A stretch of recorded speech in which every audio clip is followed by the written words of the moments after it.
Assalamualaikum warahmatullahi wabarakatuh. Berjumpa lagi dengan saya Suwatno, calon guru penggerak angkatan ke-10 dari Kabupaten Wekanan, UPT SDN 02 Banjaratu. Dalam kesempatan ini saya akan menjelaskan mengenai koneksi antar materi modul 2.3 pembinaan untuk supervisi akademik. Pendidikan adalah upaya untuk memajukan pertumbuhannya pendidikan budi pekerti atau kekuatan batin dan karakter siswa tumbuh anak. Ini menurut Ki Hajar Dewantara. Kemudian konsep coaching secara umum, coaching definisikan sebagai sebuah proses kolaborasi yang berfokus pada solusi, berorientasi pada hasil, dan sistematis, di mana coach memfasilitasi peningkatan atas performa kerja, pengalaman hidup, pengembangan diri, dan pertumbuhan pribadi coachee. Menurut Grant 1999. Kemudian coaching dalam konteks pendidikan, tujuan pendidikan itu menuntun tumbuhnya dan hidupnya kekuatan kodrat anak sehingga dapat memperbaiki perilaku. Keterampilan coaching perlu dimiliki para pendidik untuk menuntun segala kekuatan kodrat atau potensi. Kemudian agar tercapai keselamatan, kebahagiaan sebagai manusia maupun anggota masyarakat. Selanjutnya, paradigma berpikir coaching, tindakan untuk dapat membantu rekan sejawat untuk mengembangkan potensi diri mereka dan menjadi otonom. Pentingnya perlu memiliki paradigma berpikir coaching terlebih dahulu. Paradigma tersebut adalah: 1. Fokus pada coachee atau rekan yang akan dikembangkan. Kedua, bersikap terbuka dan ingin tahu. 3. Memiliki kesadaran diri yang kuat.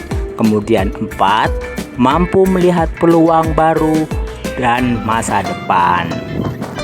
Kemudian Bapak Ibu, prinsip coaching yang pertama adalah kemitraan, adalah posisi coachee-nya adalah mitra. Kemudian yang kedua, proses kreatif. Kemudian yang ketiga adalah memaksimalkan potensi. Kompetensi coaching yang pertama: 1. Mengajukan pertanyaan berbobot. Kemudian yang kedua, mendengarkan aktif. Yang ketiga, presence atau kehadiran penuh. Kemudian jalur percakapan tirta. Tirta berarti air. Air mengalir dari hulu ke hilir. Jika kita ibaratkan murid kita adalah air, maka biarlah ia merdeka, mengalir lepas sehingga ke hilir potensinya. Sebagai seorang coach, salah satu peran terpenting adalah membantu coachee. Tirta terdiri dari 1. Tujuan, kemudian identifikasi, rencana aksi, dan yang tidak kalah penting adalah tanggung jawab. Pemikiran refleks terkait pengalaman belajar, emosi yang dirasakan adalah termotivasi untuk lebih giat belajar, mendapatkan pemahaman yang lebih baik tentang coaching untuk supervisi akademik, dan sebagai semakin banyak melakukan praktik coaching, maka akan semakin terarah. Kemudian kemampuan kita sebagai coach untuk hadir penuh atau present mendengarkan aktif dan mengajukan pertanyaan berbobot terdapat tantangan untuk menerapkan praktek kucing serta secara berkelanjutan dengan murid atau teman rekan sejawat agar mendapat keterampilan kucing untuk supervisi akademik. Hal yang sudah baik adalah memperoleh pemahaman dan pencerahan tentang materi kucing untuk supervisi akademik yang sudah dipraktekkan atau mempraktekannya. Kemudian keterkaitan materi modul 2.1 tentang pembelajaran berdiferensiasi dan modul 2.2 tentang pembelajaran sosial emosional atau PSE. Jika dihubungkan dengan materi kucing, maka pembelajaran berdiferensiasi di mana guru harus berusaha memaksimalkan semaksimal mungkin untuk memenuhi kebutuhan belajar murid yang terdiri dari kesiapan belajar, minat belajar, dan profil pelajar siswa. Langkah untuk memetakan kebutuhan individu siswa tersebut guna bisa keterkaitan sehingga coach untuk melakukan proses coaching dengan siswa sebagai coachee.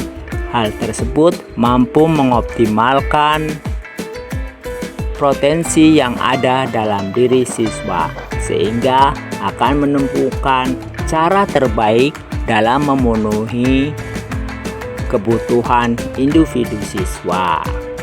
Kemudian Bapak Ibu, keterkaitan keterampilan kucing dengan pengembangan kompetensi sebagai pemimpin pembelajaran terdapat 4 macam paradigma berpikir coaching, yaitu 1. Fokus pada coachee atau rekan yang akan dikembangkan. Kemudian 2. Bersikap terbuka dan ingin tahu. Kemudian memiliki kesadaran diri yang kuat. Dan yang keempat, bisa melihat peluang baru dan masa depan.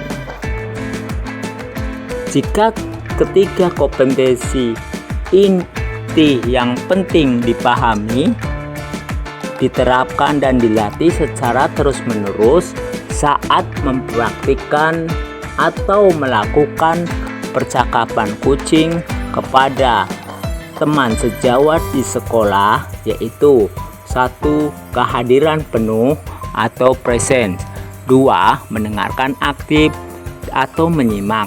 3. Mengajukan pertanyaan berbobot. Kemudian jika keterampilan kucing sudah meningkat, maka pengembangan kompetensi guru sebagai pemimpin pembelajaran akan meningkat pula. Percakapan-percakapan kucing membantu para guru berpikir lebih dalam atau metakognisi dalam menggali potensi yang ada pada diri dan komunitas sekolahnya, sekaligus menghadirkan motivasi internal sebagai individu pembelajar yang berkelanjutan yang akan diwujudkan dalam buah dan aksi nyata demi tercapainya kualitas pembelajaran yang berpihak pada murid.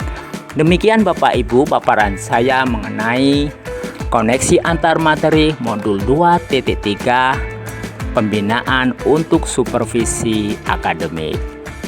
Saya akhiri. Terima kasih. Salam guru penggerak. Assalamualaikum warahmatullahi wabarakatuh.